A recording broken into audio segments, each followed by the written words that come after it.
el error inicial, el pecado original de este gobierno es haber permitido que el expresidente Saca se haya ido tranquilo porque hicieron una renegociación de deuda de más de 2.000 millones de dólares en lugar de haber aprovechado ese momento para destapar el problema de la crisis de este país y entrarle en una política anticrisis. Me da la sensación, y yo no sé, entendería, porque que entonces somos malos administradores de la deuda. Insisto, me pongo en el plano de un televidente, que si fuéramos malos administradores este país ya estuviera quebrado, no hubiesen salario. Está quebrado.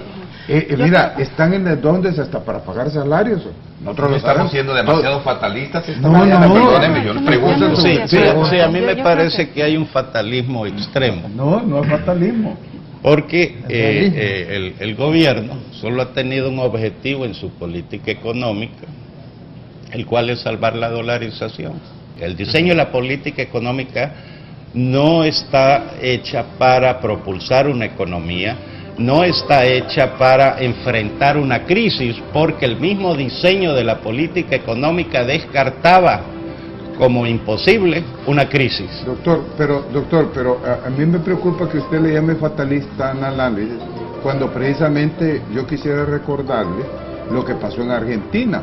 En Argentina hacían el análisis que usted dice, no es que como de todos modos está funcionando, se siguen endeudando, el Estado sigue endeudándose, se mantenía el dólar. Con su permiso, doctor, lo dije sarcásticamente. Ah, bueno, de acuerdo. No, y cortando un poco mi pregunta, que la puede hacer un salvadoreño promedio. Lo hice sarcásticamente para enfatizar las causas que están propulsando esa situación fatal. Pero bueno, muy alegra porque como yo no la había entendido, para que quede claro, es que el problema es grave. Tú hablas con un empresario que están todos los días entre la vida y la muerte para tratar de pagar la planilla cada 15 días, para poder pagar a los proveedores, los que trabajan con el Estado, que en vez de que le paguen a 90 días, a veces están 4 o 5 meses para que le paguen lo que le tienen que pagar.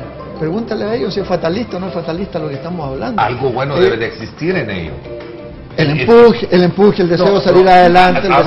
Hablo en este manejo de la crisis. Yo creo que porque sí, que en efecto algo habrá, ¿no? O sea, no es, yo comparto con el doctor Glover un elemento que es que el barco no ha llegado a hundirse, es decir, ha habido una administración de la dolarización, ha habido una administración del modelo neoliberal que mantienen de alguna forma las causas estructurales al hilo o al límite en el que El Salvador simplemente se ha vivido por siglos. La inversión del Estado no ha sido lo suficiente, ni siquiera a lo programado, que podemos discutir, vamos a ver por qué no se ha hecho, pero partemos con el planteamiento, pero en cambio el endeudamiento se ha disparado.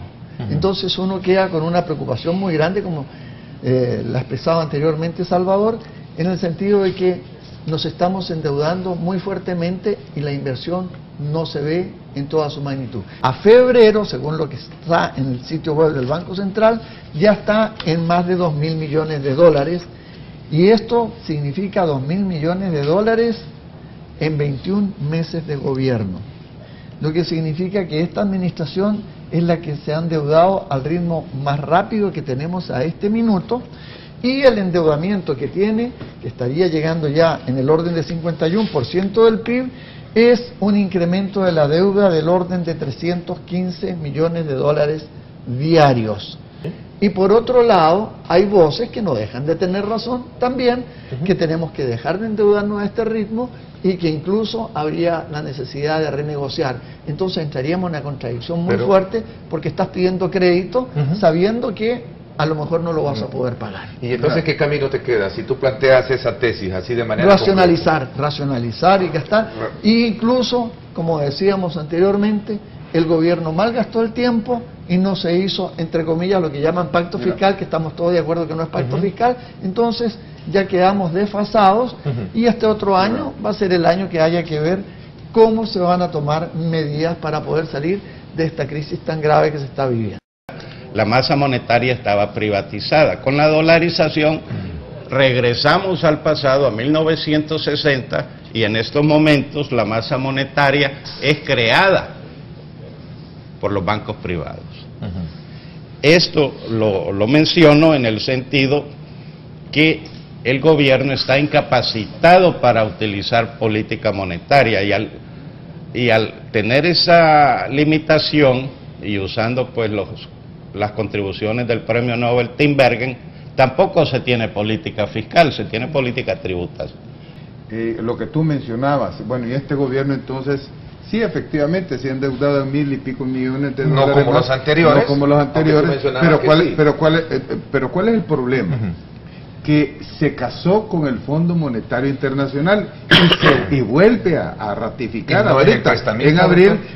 Y no es el prestamista. No es el prestamista. El Fondo Monetario lo que hace es dar avales para que se lo siga endeudando con el BID y con el Banco Mundial con una serie de condicionantes absurdas. Si yo recibo una deuda, ¿qué me toca? Prestar para poder, a no ser que entremos al siguiente punto y elemento. Exactamente. Pero es que es un círculo vicioso que hay que romper, donde no estoy de acuerdo con tu análisis.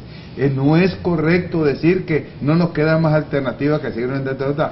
Tenemos que romper el círculo vicioso del endeudamiento, tenemos que romper con el Fondo Monetario, tenemos que hacer un impacto de giro, de timón. Hay tiempo para un acuerdo fiscal, porque en una estrategia de posicionamiento de gobierno, esto es bien importante dejarlo bien en claro, hay un tiempo prudencial en su administración para ejecutar aquellas profundas políticas profundas que en algún momento generen un impacto en la población. Hay tiempo para un acuerdo o un pacto fiscal. Quisiera que entráramos ya. Se le acabó el tiempo. Se le acabó el tiempo. ¿Por qué razón? Porque vienen las elecciones ahora, no va a hacer nada este año. Y este otro año hay que ver cuál es el resultado político que haya, que aunque sea muy leve el retroceso que pudiera, lo coloco así, no estoy hablando de tipo Walter Mercado prediciéndole el resultado de las elecciones, pero si el FMLN retrocede un poquito, no estoy hablando de sea un descalabro, sino un poquito, yo creo que le van a pasar la factura muy fuertemente, porque así como está Salvador, muy crítico, yo tengo entendido que hay una buena parte del FMLN que están críticos porque se sienten defraudados. Uno podrá estar de acuerdo o en desacuerdo, pero están defraudados en la manera que ha manejado este gobierno la situación. Lo importante es que nos estamos sobreendeudando. Y eso creo que en eso estamos todos de acuerdo. Ya estamos sobreendeudando. Exactamente. Y este gobierno, en los primeros 21 meses, se ha endeudado casi tanto como el gobierno anterior. No es cierto. Bueno, yo te voy a rogar que no digas no es cierto. Te lo voy a rogar en forma muy especial, y para no entrar en discusión, que te metas en la página del Banco Central, veas mes a mes, veas lo que es febrero de este año con el mes de mayo que dejó el señor saca el número, la diferencia, y haz lo mismo para los años anteriores. Yo no creo que este gobierno, en lo que le resta de periodo de ejecución, cambie su decisión, obviamente, ¿no?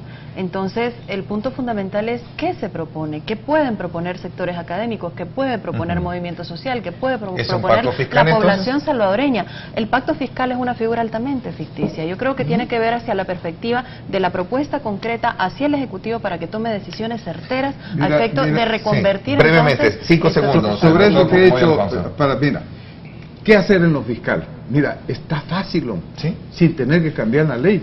Dígame, lo fácil. Que inmediatamente le pongan auditoría a las 128 empresas más grandes de este país, donde está la gran evasión del impuesto sobre la renta y el problema del IVA. Te aseguro que ahí hay recursos para poder enfrentar parte de la crisis.